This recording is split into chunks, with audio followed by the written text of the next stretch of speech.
don't think it's any secret. I love weed, yo. It's gotten me through some shit. I used to get bullied a lot when I was younger.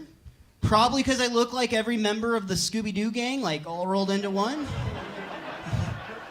I get it, Joe. I look like if Goldilocks was a bear. But I was thinking about that old saying, sticks and stones can break my bones, but words will never hurt me. Guys, I don't think the person that came up with that had a very good bully. Like, maybe it's just because I grew up fat, so sticks and stones? No problem. But words? Yo, words are the reason I'm doing this right now, to be honest. Words stick with you.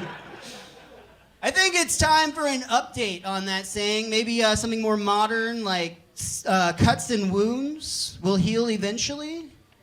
The real pain's the cost of therapy. I am trying to make some positive changes. I'm trying to lose weight. I think my biggest issue, though, is I just don't understand dieting.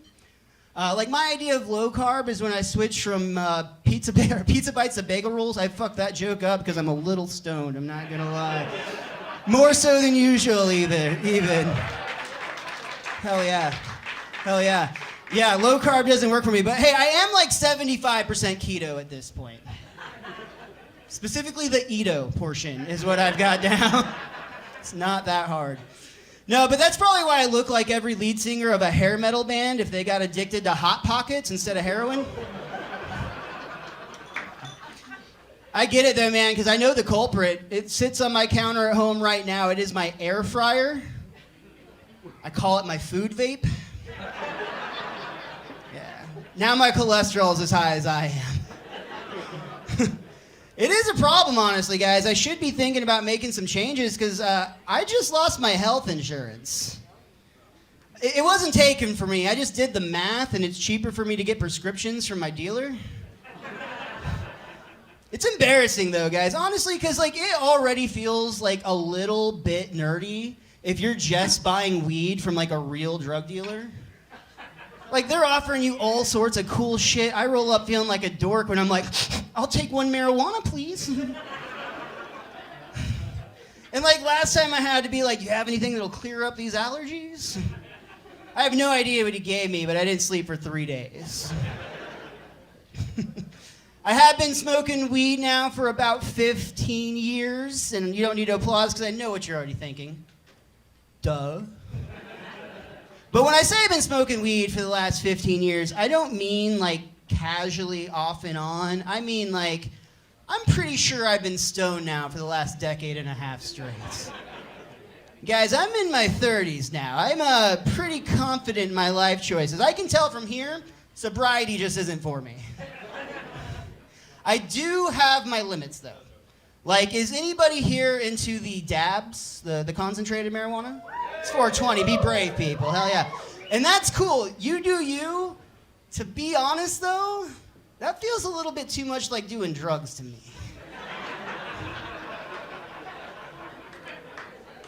You've gotta have like your own special contraption. You've gotta have a blowtorch. Yo, if you need a blowtorch to get high on pot, you've made some mistake somewhere along the way. I'm not here to judge, though. Like, that is not my place, not at all. And honestly, I'm not even really sure when this happened, but at some point, weed went from being the drug to being the thing that I use to keep myself grounded when I'm on drugs.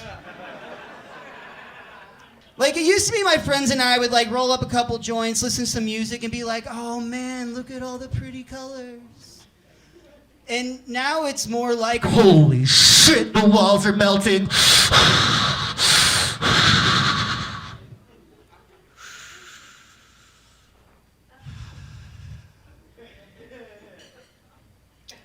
So yeah, I think we should legalize weed. I do, man. It's obvious at this point we should legalize weed everywhere, but dispensaries are starting to make potheads a little too bougie. I'll give you an example. I was smoking a joint the other day in a parking garage underneath a stairwell. with some strangers, as you do.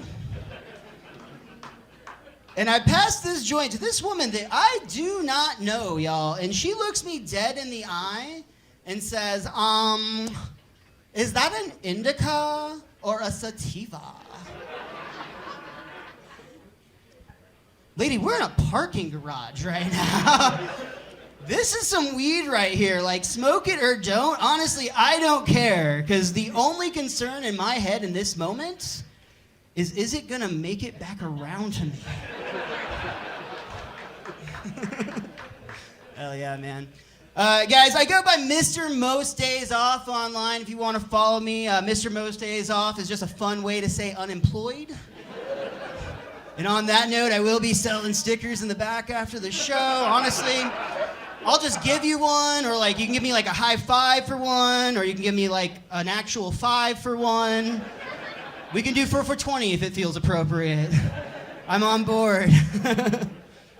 I think everyone in this room's probably been smoking weed long enough to know that it's not always a good time when we're smoking out, right? Like, I just told that parking garage story. I'll tell another one. I was hanging out with some of my friends here in Addison before we came up to the show. They told me that parking at their place can be a little tight because they have their own little parking garage. I can drive, no problem. Well, I make it in okay. But then we get to celebrating the holiday today, and I go back downstairs. That parking garage has shrunk, y'all. Significantly. And like, I am like struggling. I'm trying to get out, but I'm literally having to like get out of my car and like check to make sure I'm not backing in anything like every few inches. And like the paranoia is kicking in, guys. Cause like, I'm like, oh my God, I'm blocking up this whole parking garage and somebody that lives here is gonna get home and they're gonna be so mad at me, it's gonna suck. But then like another 10 minutes goes by, I'm like, fuck that. I am so ready for somebody who lives here to get home and help me out of this situation. Because clearly I'm not going to be able to do it. And at this point, I am like perfectly prepared to hand my keys over to a complete and total stranger. And guys, I had to grab an Uber over here, so if one of you all can give me a ride after the show, I'd really appreciate it.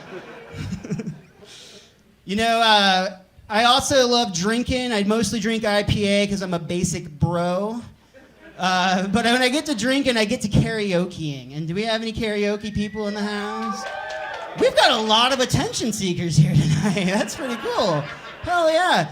All the noob stoners are like Taco Bell right now, clogging up the drive-thru. You guys are comfortable and confident in your environment. I respect that.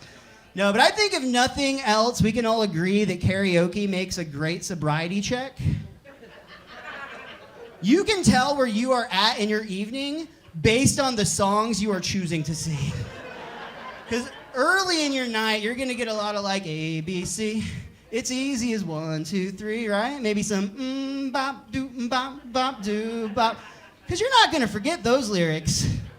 But as the alcohol starts flowing and the confidence starts rising, the next thing you know, you're taking the stage and suddenly, it's been 1 week since you looked at me, caught your head to the side and said, I'm angry.